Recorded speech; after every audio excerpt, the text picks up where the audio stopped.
Oke, halo Rek. Sebenarnya ini lagi jam 12 malam ya, hampir jam setengah 12 lah kayak gitu.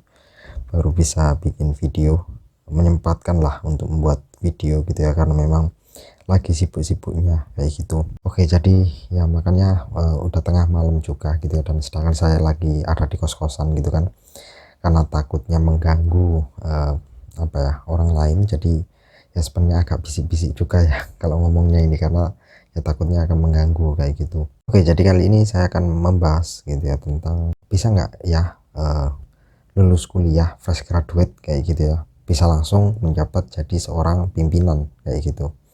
Nah, jawabannya pastinya ya bisa kayak gitu kan.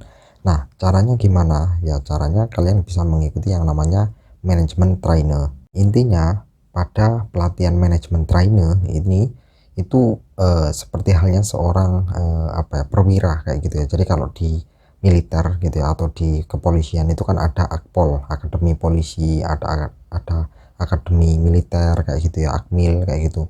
Nah, kalau di sebuah perusahaan itu ada yang namanya manajemen trainer. Nah, cuma memang nggak semua perusahaan itu membuka ataupun apa ya, membuat program manajemen trainer ini kayak gitu.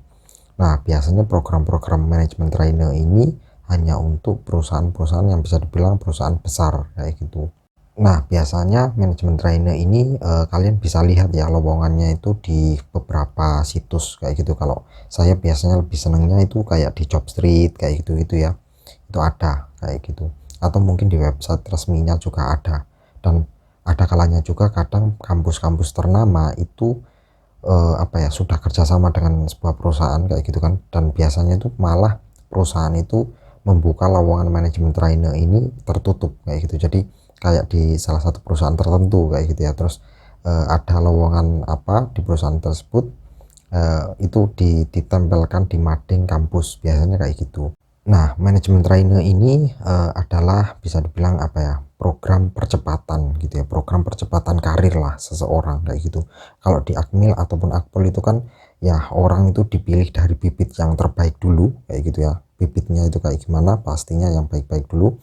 Nanti akan apa ya, akan dilatih sedemikian rupa dengan waktu yang cukup singkat akan menjadi seorang perwira, bisa dibilang kayak gitu. Nah, sama dengan manajemen trainer. Kalau manajemen trainer itu pastinya juga dipilih bibit yang unggul itu kayak gimana gitu kan. Terus nanti akan diproses gitu kan pada program manajemen training ini, jadi pendidikan dulu pastinya itu kan. Trainingnya itu bisa bermacam-macam ya waktunya, mungkin bisa 3 bulan, bisa 6 bulan, ya macam-macam lah kayak gitu. Dan pada program ini itu biasanya sudah terikat kontrak kayak gitu. Jadi biasanya itu udah terikat kontrak, entah itu 2 tahun, entah itu 3 tahun, atau bahkan setahun mungkin kayak gitu. Nah, tapi sebelumnya mungkin masih bingung ya tentang apa itu manajemen trainer kayak gitu kan. Nah, jadi seperti namanya ya, manajemen trainer kayak gitu kan. Manajemen trainer, pelatihan manajemen kayak gitu kan. Manajemen itu apa? Manajemen itu berasal dari kata Yunani kalau tidak salah, itu yaitu memanage, manajemen. Intinya itu adalah apa ya, pengendali kayak gitu. Jadi manajemen itu pengendali, seorang pengendali. Pengendali apa? Pengendali sumber daya. Sumber daya apa? Sumber daya manusia, sumber daya mesin, sumber daya apapun itulah, bisa dibilang kayak gitu. Nah, terus biasanya posisi apa, kalaupun udah lulus program ini menjabat sebagai apa? Biasanya kan kayak gitu. Nah, kalau untuk manajemen trainee ini tergantung gitu ya. Kadang biasanya perusahaan itu ada yang bisa jadi langsung menjadi seorang supervisor, ada yang bisa menjadi seorang kepala kayak gitu kan. Mungkin semisal ada kepala logistik gitu kan, ada kepala bagian apa, kepala administrasi gitu kan, atau supervisor supervisor marketing kayak gitu-gitu, macam-macam. Kemudian mungkin ada yang bertanya juga kayak gitu ya, dibutuhkan biasanya persyaratannya itu kayak gimana gitu loh. Manajemen training ini dibutuhkan yang syaratnya kayak gimana aja kayak gitu kan. Nah, biasanya ini yang saya tahu ya, rata-rata ya manajemen training itu dipilihlah yang memang kepribadiannya itu tipe pemimpin kayak gitu kan. Yang intinya pastinya itu memiliki pengalaman. Yang pertama yaitu pasti pernah memimpin suatu organisasi kayak gitu. Jadi punya pengalaman lah, bisa dibilang kayak gitu. Jadi gini ya, pasti mungkin teman-teman juga pernah ada yang mengikuti suatu organisasi kayak gitu kan. Nah, cuma biasanya manajemen trainer ini menginginkan orang yang memang apa ya, pernah menjabat strategis gitu ya, menjabat jabatan yang strategis di suatu organisasi. Nah, organisasi ini organisasi entah itu di dalam kampus maupun di luar kampus gitu ya, yang intinya sebisa mungkin organisasinya itu ini organisasi yang masih ada sangkut pautnya dengan edukasi. Nah, jadi ya sebisa mungkin ya untuk teman-teman gitu kan, entah itu waktu SMA ataupun waktu kuliah itu pernah menjabat lah, entah itu jadi ketua, sekretaris, atau mungkin bendahara kayak gitu kan. Jadi bukan hanya tentang seberapa banyak organisasi yang pernah kalian ikuti gitu ya, enggak, tapi sebisa mungkin kalian emang bener-bener pegang mungkin satu atau dua organisasi, tapi kalian emang bener-bener menjabat di posisi yang cukup strategis kayak gitu. Nah, terus dikarenakan yang namanya manajemen trainer ya, ini kan dipersiapkan untuk menjadi seorang pemimpin kayak gitu kan ya. Udah pasti ya sebisa mungkin sebelumnya kalian juga udah pernah dong apa ya, memimpin suatu organisasi, berhadapan dengan orang lain gitu kan. Jadi pernah memimpin lah setidaknya seperti itu gitu kan. Dan biasanya juga akan ditanyakan juga organisasimu ini seperti apa. Organisasi yang bagus nggak gitu kan. Organisasi edukasi ini tentang apa? Kayak gitu kan. Jangan hanya, ya mohon maaf, yang namanya organisasi itu kan banyak sekali gitu kan. Terus kalau organisasinya asal-asalan ya pastinya juga percuma juga kayak gitu kan. Ya saya juga pernah kan mengikuti organisasi yang banyak sekali kayak gitu kan, dan ya nggak semua organisasi itu memang sesuai dengan yang dibutuhkan perusahaan kayak gitu. Jadi pastinya pastikan dulu gitu ya organisasi apa yang tepat kayak gitu kan. Terus juga kalian harus benar-benar memang apa ya, memiliki pengaruh penting lah di organisasi tersebut, punya jabatan yang cukup penting kayak gitu. Nah, kemudian syarat yang kedua untuk biasanya ikut manajemen trainer yaitu memiliki IPK tinggi. Nah, jadi untuk teman-teman gitu ya, pastinya gitu ya, selain karena aktif dan fokus di organisasi ya, kalian juga harus belajar, kalian itu juga cukup bagus kayak gitu. Jadi jangan hanya apa ya, jangan hanya berat di organisasi, tapi juga kalian juga harus tetap sejalan dengan IP kamu, sejalan dengan akademikmu kayak gitu. Jadi yang namanya kita kuliah ya, sebisa mungkin kan ketika kita kuliah, organisasi yang kita jalankan juga sejalan dengan apa prodi kita ataupun jurusan kita, sebisa mungkin kan kayak gitu gitu loh. Dan apa ya, jangan sampai kalau kita terlalu fokus pada organisasi, biasanya terus kita terus apa ya, menghiraukan IPK kita. Nah, itu adalah hal yang salah kayak gitu. Jadi sebisa mungkin yang namanya perusahaan itu juga pengennya kan kita pernah menjabat jadi pemimpin, tapi juga kita harus memiliki otak yang cukup bagus juga, kita cukup ahli juga di bidang jurusan ataupun prodi yang kita geluti kayak gitu. Kebanyakan ya persyaratan di perusahaan-perusahaan itu cukup bervariasi untuk IPK ini. Ada yang minimal IPK-nya itu 3,30, ada yang minimal 3,5, ya cukup tinggi gitu kan. Ada yang 3,40 juga ada, 3,20 juga ada kayak gitu gitu ya.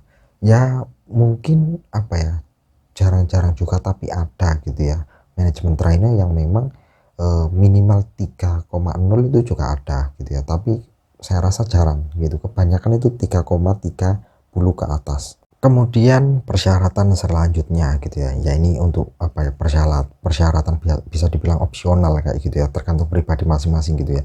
Jadi persyaratan yang ketiga yaitu kalian harus siap ditempatkan dimanapun kayak gitu. Jadi ya yang namanya manajemen trainer ya, itu kan kalian apa ya, dilatih untuk menjadi seorang pemimpin, nggak hanya pemimpin di daerah tertentu, tapi kalian juga siap lah di rotasi di perusahaan dimanapun kayak gitu.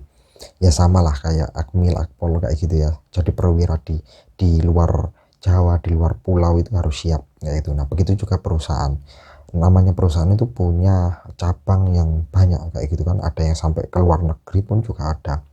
Nah, kalian harus siap ditempatkan dimanapun. Semisal kalian dibutuhkan di luar Jawa, katakanlah kayak gitu. Kalian harus siap untuk diterbangkan gitu kan, untuk apa ya, untuk dikirim ke sana kayak gitu, dan siap untuk memimpin kayak gitu. Kalian siap harus beradaptasi dan lain-lain gitu loh. Dan itu ya tergantung pribadi masing-masing juga gitu kan. Nah, cuma saya rasa ini cukup apa ya, ya ada yang memang apa ya, nggak jadi masalah, ada yang memang masih jadi masalah kayak gitu. Karena ya kembali lagi, yang namanya manusia itu kan ada yang pengennya itu kerja dekat-dekat sama orang tua, tapi ada juga yang memang eh, apa ya, udah niat kerja kayak gitu kan. Ya jangankan niat kerja, kuliah aja kadang ada yang sampai dari luar pulau itu siap, ada yang kayak gitu. Jadi kembali lagi tanyakan kepada diri kalian sendiri gitu ya, sebelum kalian apply manajemen trainer ini, kalian harus tanyakan pada diri kalian sendiri, kalian siap nggak ditempatkan dimanapun kayak gitu. Nah kemudian ini mungkin apa ya, eh, syarat tambahan bisa dibilang kayak gitu ya, mungkin jadi poin penambah gitu ya. Jadi yang keempat gitu ya, untuk nilai plusnya gitu, kalau bisa kalian itu punya pengalaman magang yang berkaitan dengan perusahaan tersebut kayak gitu. Jadi semisal semisal kalian pernah magang di perusahaan FMCG kayak gitu kan, entah itu di PT apa kayak gitu kan, ya PT terserah lah kayak gitu. Nah terus ketika ada lowongan manajemen trainee di PT tertentu, itu kalian bisa mengikuti kayak gitu, dan kalian nanti ketika diwawancara juga bisa berbicara kan, oh saya pernah magang di, semisal saya pernah magang di Garuda Garuda Food kayak gitu ya, atau Siantar Top kayak gitu kan, itu kan FMCG ya. Nah terus ternyata ada manajemen trainer Mayora kayak gitu kan. Nah nanti kalian bisa cerita kalian magangnya itu kayak gimana, kalian mengikuti pelatihan apa saja, kalian mendapatkan pelajaran apa saja di hal magang tersebut kayak gitu. Nah itu akan menjadi poin plus lah di sana kayak gitu. Kemudian nilai plusnya lagi gitu ya, nilai plus yang kelima gitu ya. Nah jadi kalau bisa kalian itu juga ikuti atau cari-cari sertifikat lah kayak gitu ya. Jadi ikuti pelatihan, cari-cari sertifikat kayak gitu untuk menambah apa ya, CV kalian lebih baik lagi kayak gitu. Nah sebisa mungkin sertifikat atau pelatihan yang kamu ikuti itu juga berkaitan dengan perusahaan tersebut kayak gitu. Kembali lagi ya, semisal perusahaan FMCG kayak gitu kan, kalian bisa ikuti pelatihan ISO 9001 kayak gitu kan, kalian bisa ikuti pelatihan tentang manajemen makanan kayak gitu kan, dan macam-macam lah intinya kayak gitu. Ketika kalian wawancara pun biasanya akan ditanyakan gitu loh, kalian paham nggak tentang pelatihan tersebut kayak gitu. Kalau kalian emang paham, menguasai gitu kan, ya kalian akan mendapatkan nilai plus dalam apa ya, wawancara tersebut kayak gitu. Nah kemudian selanjutnya nilai plusnya lagi ya, sebisa mungkin kalian juga bisa mengikuti ya yang namanya kejuaraan akademik kayak gitu. Jadi ikuti lomba-lomba yang pastinya masih ada kaitannya dengan hal akademik kalian kayak gitu. Nah semisal mungkin ada lomba tentang kompetisi tertentu gitu ya, kompetisi tentang eh, karya ilmiah kayak gitu kan, atau membuat mungkin jurnal nasional kayak gitu kan, terus ya macam-macam lah kayak gitu kan, itu akan apa ya, memberikan dampak positif lagi kayak gitu. Atau mungkin kalian bisa juga ikuti kejuaraan yang diselenggarakan oleh suatu perusahaan tertentu, itu juga bisa gitu kan. Kadang saya pernah lihat ya, kalau tidak salah itu Ajinomoto ya, pernah membuat kayak pertukaran pelajar beasiswa kayak gitu-gitu, itu juga mungkin mungkin bisa bisa apa ya, bisa membantu juga kayak gitu. Intinya kalian juga harus aktif lah di bidang akademik seperti itu. Nah ya mungkin itulah ya yang namanya apa ya, poin-poin yang cukup penting gitu ya, untuk mungkin kalian pengen jadi seorang pemimpin kayak gitu kan. Jadi ya yang namanya seorang pemimpin itu memang gak mudah gitu kan. Pertama ya pastinya yang namanya perusahaan itu pengennya nyari bibit-bibit unggul kayak gitu kan, bibit unggul dari segi akademiknya kayak gimana, orang ini bisa dipercaya apa enggak gitu kan, pernah memimpin apa enggak kayak gitu kan. Namanya manusia kan beda-beda ya, ada yang memang manusia itu memang bukan tipe pemimpin kayak gitu, ada yang manusia itu memang lebih senang jadi orang yang apa ya, ahli di bidang tertentu gitu ya, seorang ahli lah kayak gitu. Ada yang memang seorang pemimpin kayak gitu.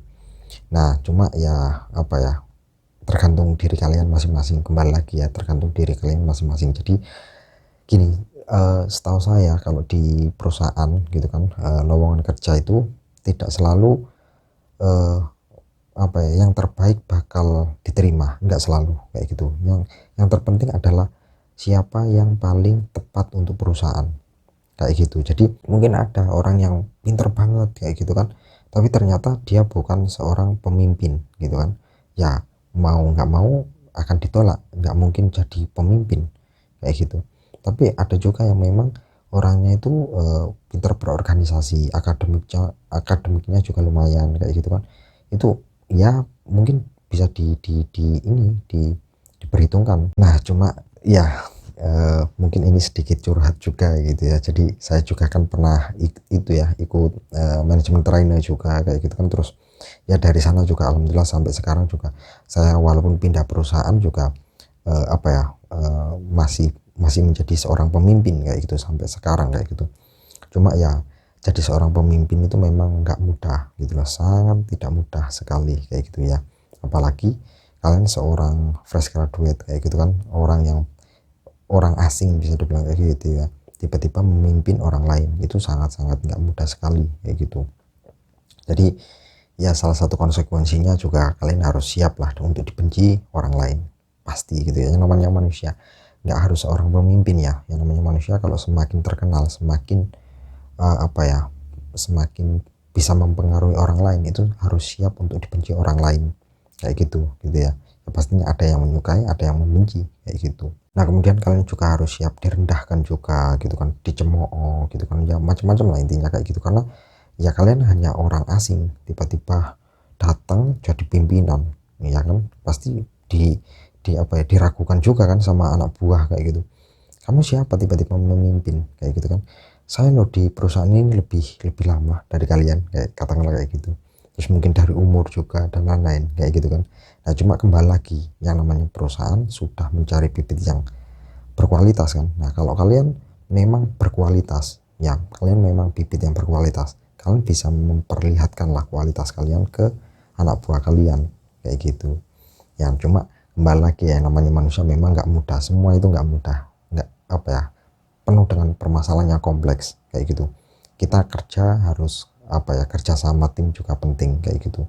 Kadang ya namanya orang ya harus masa adaptasi dan lain-lain, dan ya kadang apa ya, tidak selalu akan sukses, tidak selalu, kadang juga menemui kegagalan gitu kan. Kadang juga harus harus apa ya, dengan anak buah juga kita tidak mencapai tujuan yang sesuai kayak gitu, kadang-kadang kayak gitu gitu loh. Jadi ya memang nggak mudah juga kayak gitu. Jadi ya tanyakan kembali lagi ya, tanyakan kepada diri kalian masing-masing kayak gitu. Terus ya jangan sampai kalian itu berutang budi dengan bawahan gitu ya, jangan sampai lah gitu. Karena ya kalau kalian berutang budi dengan bawahan, ya suatu saat nanti bawahan mungkin akan, ya mau nggak mau biasanya itu akan menagih hutang budi tersebut gitu ya. Yang namanya hutang kan pasti akan ditagih, biasanya itu kayak gitu. Mau setulus apapun itu gitu ya pasti akan ditagih seperti itu. Nah kemudian yang terakhir ya, konsekuensi untuk jadi manajemen trainee ya, terutama di manajemen trainee ini biasanya kebanyakan itu ada yang namanya denda gitu. Biasanya itu ada dendanya. Dendanya berapa itu biasanya tergantung perusahaan masing-masing kayak gitu kan. Jadi biasanya itu udah terikat kontrak, kalian udah mungkin terikat kontrak 2 tahun kayak gitu kan. Ya udah kalian akan mau nggak mau harus kerja selama 2 tahun kayak gitu kan. Kalau keluar kurang dari 2 tahun ya mau nggak mau mungkin kalian harus membayar denda tersebut kayak gitu.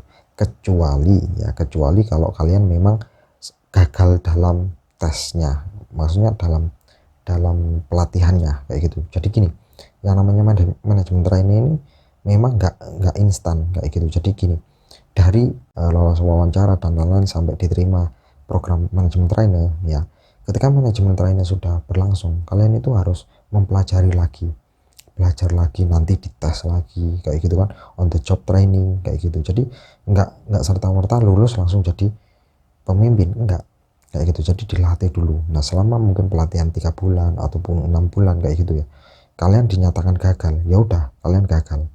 Nah kecuali kalau pengunduran diri, kalau pengunduran diri tadi itu harus bayar. Tapi kalau kalian emang gagal ya udah gagal.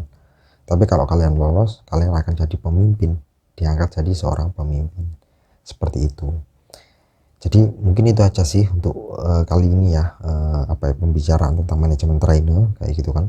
Mudah-mudahan membantu untuk teman-teman semuanya gitu ya, terutama untuk teman-teman yang masih SMA kayak gitu kan, atau mungkin kuliah tapi masih mahasiswa baru gitu kan, atau mungkin sudah mahasiswa akhir dan bingung mau mau apa kerja kemana kayak gitu kan. Itu ini mungkin mudah-mudahan membantu kayak gitu ya. Karena gini, ada kalanya gitu ya, saya sendiri pernah merasakan gitu ya, melamar ke perusahaan-perusahaan yang lain gitu ya, tapi saya itu melamar hanya sebagai seorang apa ya, seorang bawahan bisa dibilang kayak gitu ya. Jadi ya hanya apa ya, saya kan ekspektasinya nggak terlalu tinggi gitu ya, yang penting intinya yang penting bisa kerja kayak gitu.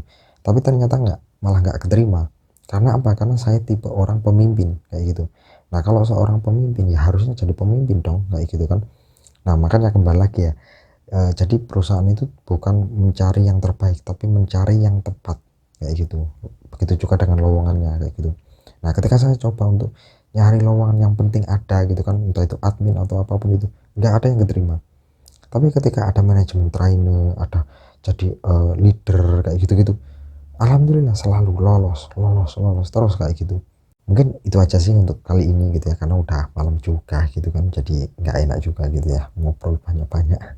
Jadi mungkin ada yang tanya atau kayak gimana, komentar aja nggak apa-apa. Kalaupun ada waktu senggang gitu ya, pasti akan saya balas kalaupun ada waktu loh ya gitu ya, karena ya saya memang cukup sibuk juga ya akhir-akhir ini gitu.